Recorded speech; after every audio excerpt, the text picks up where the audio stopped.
ನಾಗಮೋಹನ್ ದಾಸ್ ವರದಿನ ಜಾರಿ ಮಾಡಿ ಮೊನ್ನೆ 6%, 5%, ಮತ್ತು ಸ್ಪೃಶ್ಯರಿಗೆ 3%, ಮತ್ತು ಅಲಮಾರಿಗಳಿಗೆ ಇವರಿಗೆಲ್ಲ 1% ಅಂತ ಮಾಡಿದರು. ಅದು ಕಾರಣಾಂತರಗಳಿಂದ ಅನುಷ್ಠಾನ ಆಗಲಿಲ್ಲ. ಅದಕ್ಕೆ ತಾತ್ವಿಕವಾಗಿ ನಾವೆಲ್ಲ ಒಪ್ಕೊಂಡಿದ್ವಿ. ಆದರೆ ಇತ್ತೀಚೆಗೆ ಬೇರೆ ರೀತಿಯಲ್ಲಿ ಸರ್ಕಾರ ಅವ್ರದ್ದೇ ಆದಂಥ ರೀತಿಯಲ್ಲಿ ಮೀಸಲಾತಿನೂ ಇದು ಮಾಡೋಕ್ಕೆ ಹೋಯಿತು. ಈಗ ನಮ್ಮ ಸ್ನೇಹಿತರು ಹೇಳ್ದಂಗೆ ರೋಸ್ಟರ್ ಸಿಸ್ಟಮಲ್ಲಿ ನಾವು 9ನೇ ಇದಕ್ಕೆ ಬರ್ತಾಯಿದ್ದೀವಿ ಸಂಖ್ಯೆಗೆ. ಅವರು ABCD ಅಂತೇನೋ ವರ್ಗೀಕರಣ ಮಾಡಿರೋದ್ರು. 30 ವರ್ಷ ನಮಗೆ ಮೀಸಲಾತಿ ಸಿಗಲ್ಲ. ನಮ್ಮ ಯಾವುದೇ ನೇಮಕಾತಿಲಾಗ್ಬೋದು, ಯಾವುದೇ ವಿದ್ದಲ್ಲೂ 30 ವರ್ಷ ಹಿಂದಕ್ಕೆ ಹೋದರೆ ನಮ್ಮ ಜನಾಂಗದ ಗತಿ ಏನು? ಅದಕ್ಕೆ ಈ ನಾಗಮೋಹನ್ ದಾಸ್ ವರದಿನೇ ತಿರಸ್ಕರಿಸಿ ಅಂತ ಜ್ಞಾನಪ್ರಕಾಶ್ ಸ್ವಾಮೀಜಿ ಅವರ ನೇತೃತ್ವದಲ್ಲಿ 25ನೇ ತಾರೀಕು ಬೆಂಗಳೂರಿನ ಫ್ರೀಡಮ್ ಪಾರ್ಕ್ನಲ್ಲಿ ಇಡೀ ಕರ್ನಾಟಕ ರಾಜ್ಯಾದ್ಯಂತ ನಾವೆಲ್ಲ ಸೇರಿ ಪ್ರತಿಭಟನೆ ಮಾಡ್ತಾಯಿದ್ವಿ. ಸಿದ್ಧತೆಗಳು ಈಗಾಗಲೇ ನಮ್ಮ ಸ್ನೇಹಿತರು ಲೋಕೇಶ್ ಅವರು ಹೇಳ್ದಂಗೆ ದೇವನಹಳ್ಳಿಯಿಂದ 28 ಬಸ್ ಮಾಡಿದ್ದಾರೆ. ಹೊಸಕೋಟೆಯಿಂದನೂ ಹೆಚ್ಚು ಕಮ್ಮಿ ಅಷ್ಟೇ 30 ಬಸ್ ಮಾಡಿದ್ದಾರೆ. ನೆಲಮಂಗಲದಿಂದ 20 ಬಸ್ ಮಾಡಿದ್ದಾರೆ. ನಮ್ಮಲ್ಲೂ ಒಂದು 20 ಬಸ್ ಮಾಡಿದ್ದೀವಿ. ಈ ರೀತಿಯಾಗಿ ನಮ್ಮ ಜಿಲ್ಲೆಯಾದ್ಯಂತ ಅತಿ ಹೆಚ್ಚಿನ ಸಂಖ್ಯೆಯಲ್ಲಿ ಭಾಗವಹಿಸ್ತೀವಿ.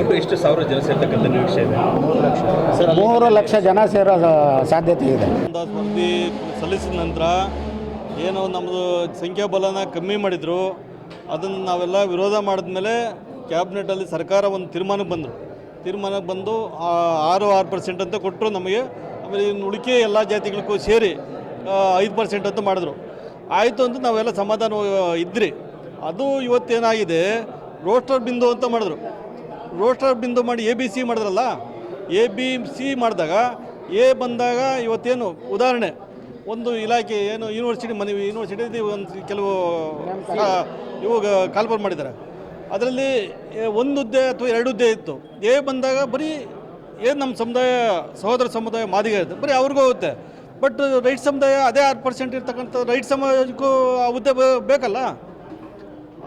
ಉದಾಹರಣೆ ಕೊಟ್ಟಿದ್ದು. ಇನ್ನೂ ಒಂದು ಕಡೆ ಓದ್ತಾರೆ, ಒಂದು 50-60 ಇದ್ದಾವೆ. 50-60 ಇದ್ದಾಗ ಸಮುದಾಯಕ್ಕೆ ಮೊದಲೇ ಇದು ಪ್ರತಿನಿತ್ಯ ಬರುತ್ತೆ.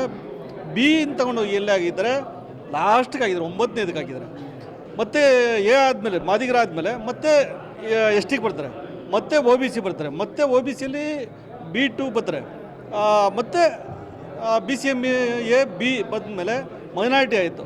ಜನರಲ್ ಆದಮೇಲೆ ನಾವು ಬರ್ತೀವಿ. ಇದು ಹೆಂಗೆ ಒಪ್ಪೋದು ಸಾಧ್ಯ? ಅದು ನಾಗಮೋಹನ್ ದಾಸರು ಮಾಡಿರ್ತಕ್ಕಂಥ ಅವೈಜ್ಞಾನಿಕ ವರದಿ ಸಲ್ಲಿಸಿದ್ರಲ್ಲ, ರೋಸ್ಟರ್ ಬಿಂದು, ಅದು ಅವೈಜ್ಞಾನಿಕ ಇದೆ. ಆ ರೋಸ್ಟರ್ ಬಿಂದುನ ನೀವು ರದ್ದು ಮಾಡಿ ಈಕ್ವಾಲಿಟಿ ಕೊಡಬೇಕು. ಕೊಡಿ, ಎಲ್ಲೇ ಕೊಡಿ, ಇಬ್ಬರಿಗೂ ಕೊಡಿ. ಇಬ್ಬರಿಗೂ ಏನು 2 ಪೋಸ್ಟ್ ಇದ್ದು ಇಬ್ಬರಿಗೂ ಒಂದೊಂದು ಕೊಡಿ, ಅವಾಗ ಇದಾಗುತ್ತೆ. ಆಮೇಲೆ ತಿರ್ಗಿ ಅಲೆಮಾರಿಗಳಿಗೂ ಅಷ್ಟೇ. ಅಲೆಮಾರಿಗಳು ಇವತ್ತು ಕಟ್ಟಕಡೆ ಆಗಿದ್ದಾರೆ. ಅವ್ರು 1% ನೀವು ಸಪ್ರೇಟ್ ಕೊಡಬೇಕು ಅವ್ರಿಗೆ.